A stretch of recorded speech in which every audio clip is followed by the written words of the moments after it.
হে আল্লাহ, তোমার ডাকে সাড়া দিয়ে আজ আমি তোমার ঘরে।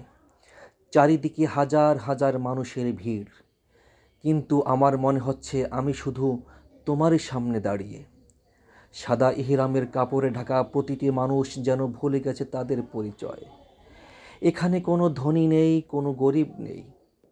আমরা সবাই শুধু তোমার কাছে ক্ষমা চাইতে আসা এক একজন সাধারণ গোলাম।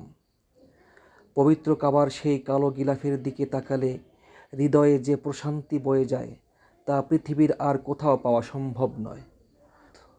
কবুল করো আমাদের এই ইবাদত, হে দয়াময়।